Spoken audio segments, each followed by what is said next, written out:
Muy bien, muy buenos días. Hola, hola. Hoy vamos a referirnos a un nuevo movimiento literario. Este nuevo movimiento literario aparece en Francia para contradecir a lo que en ese entonces ya estaba feneciendo el romanticismo y se le conoce como el realismo. Pero lo que a nosotros nos compete es analizar la literatura realista. Muy bien, mi nombre es Enrique Sánchez. Hoy vamos a disfrutar y vamos a tomar apuntes, vamos a señalar acerca de este movimiento literario llamado el realismo. Se inició en Europa, específicamente en Francia, tiempo después del romanticismo, y se basó principalmente en la objetividad. Es así que los escritores observaron mucho más de cerca al ser humano y su comportamiento. Entonces, aquí ya era lo contrario a lo que mantenía o sustentaba el romanticismo. Justamente nace para poder dar para dar la contrariedad a este movimiento conocido como el romanticismo. Hablemos un poco más entonces del realismo. Desde 1868 hasta 1874, el poder estará en manos de diversos partidos políticos, conservadores y liberales. Debido al crecimiento de las industrias y las pésimas condiciones de la clase obrera, se extienden entre estas clases doctrinas como el socialismo o el marxismo. Significativos avances científicos. Entonces, ¿qué es lo que sucedía en la Europa de estos años? Estaba el romanticismo, pero a la par llega lo que se llama la revolución industrial. ¿Qué cosa será la revolución industrial? Aparecen las fábricas, las industrias, los avances científicos en cuanto a maquinarias, la fabricación de muchas cosas, la elaboración pero a través de fábricas. Y en las fábricas definitivamente quienes están o van a poblar esto son los obreros, los obreros. Pero los obreros no son como la que en nuestros tiempos gozan. Gozan es un decir, sino son favorecidos porque tienen derechos. En ese entonces los obreros no tenían derecho, ¿no? Por ejemplo, vamos a mencionar de que los trabajadores o los obreros de esa época trabajaban 16 horas. 16 horas. No es como la que ahora, por ejemplo, conocemos o se da lo que es las 8 horas laborales. Y también no habían, por ejemplo, el derecho a lo que vendría a ser la sindicalización, el derecho, por ejemplo, a hacer sus reclamos para sus mejoras económicas, nada de eso. Entonces, por ese entonces aparece una doctrina, lo que se llama como el socialismo o el marxismo, en donde se planteaba de que era la sociedad, eran los obreros quienes que algún día lleguen a tomar el poder para que pueda haber equidad, o sea, para que pueda haber igualdad. Pero acá también no hay que olvidarnos, en esta época del realismo hay significativos avances científicos. La definición y origen, hablando ya desde el punto de vista de la literatura. El realismo literario surge como un movimiento opuesto al romanticismo e intenta trasladar la realidad al arte, es decir, representarla lo más fielmente posible y con el máximo grado de verosimilitud. Surgió en Francia de la primera mitad del siglo XIX. Se inició con autores como Balzac y Stendhal y se desarrolló con Flaubert, Honoré de Balzac, Stendhal y Gustavo Flaubert. Ellos fueron los que iniciaron. Pero aquí también debo de señalar, debo de manifestar de que el realismo planteaba en sus obras literarias, en sus novelas, la realidad tal cual, la realidad fiel como se presentaba. Mientras que el romanticismo, en sesiones anteriores habíamos señalado de que no era eso, sino muy por el contrario. El romanticismo planteaba qué cosa, de lo que del alma, de la subjetividad, de sus sentimientos, ordenara. Eso lo dijeran los escritores de la época. Mientras que el realismo no, su mismo nombre lo dice, la realidad de tal cual. Y allí vamos a resaltar a estos tres grandes iniciadores franceses, lo que fue la literatura realista: Balzac, Stendhal y Flaubert. La corriente realista. Ahora sí, vamos un poquito más en detalle. A ver, a mediados del siglo XIX, estamos hablando más o menos en los años 1850, se impuso en Europa una nueva corriente de pensamiento. Esta nueva mentalidad tenía como base algunas corrientes científicas y filosóficas. ¿Cuáles eran estas corrientes científicas y filosóficas para que se establezca? Por ejemplo, el positivismo. ¿Qué planteaba el positivismo? Era filosofía, consideraba verdadero aquello que se podía observar y experimentar. Por ejemplo, ustedes están frente a una computadora. Esa computadora, para los positivistas, decía, tiene que existir y tiene que cumplir su función.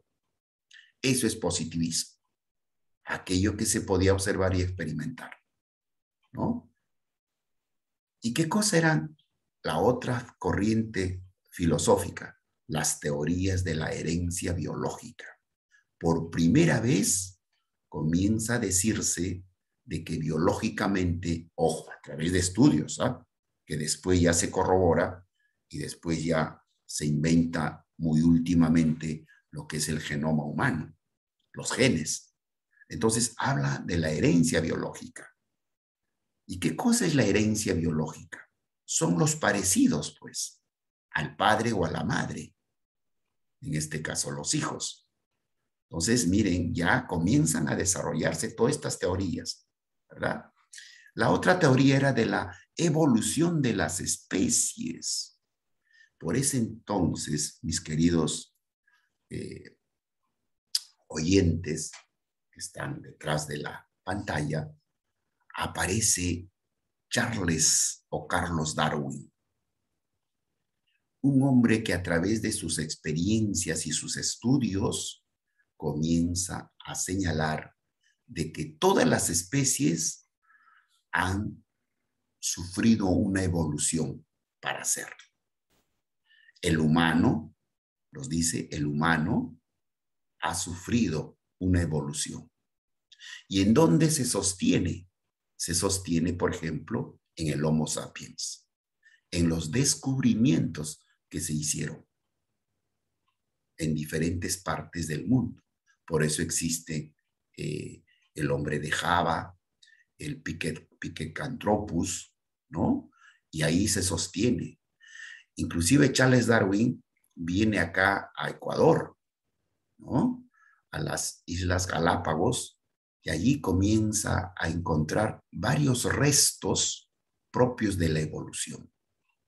Por ejemplo, encuentra una tortuga o tortugas inmensas, tamaños de un Volkswagen, de esos escarabajos, esos carros escarabajos que lo llaman, tamaño de eso encuentran tortugas vivos, vivos, ¿no? Entonces, todo eso hace que plantee una teoría Charles Darwin y se llama la teoría de la evolución de las especies.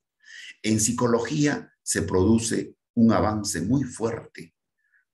Entonces aparece la psicología para estudiar al humano, su comportamiento. La sociología viene a ser el estudio de las sociedades. Por ejemplo, ¿cómo podemos nosotros establecer de lo que está sucediendo en nuestra sociedad actual? ¿Por qué, por ejemplo, la corrupción? ¿Por qué, por ejemplo, la delincuencia? Entonces se dice de que la sociedad está enferma, porque hay estos males. Entonces, ¿quién se encarga de estudiar todo eso? Eso se encarga de estudiar la sociología. ¿Cuáles serán las características del realismo? Se atiende más al mundo exterior que ha de ser escrito de manera objetiva y fiel y precisa. Entonces, hasta aquí nos estamos dando cuenta de que quizá la característica principal es, por ejemplo, de que sea el realismo o de lo que uno puede experimentar sea objetiva. ¿Qué cosa es objetiva? Tal cual, tal cual. Las cosas como son, o como están, o como estás observando.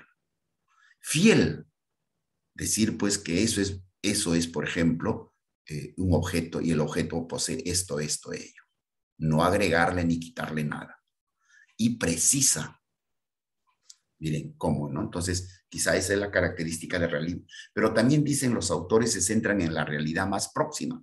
Como consecuencia de se describe la sociedad contemporánea del autor.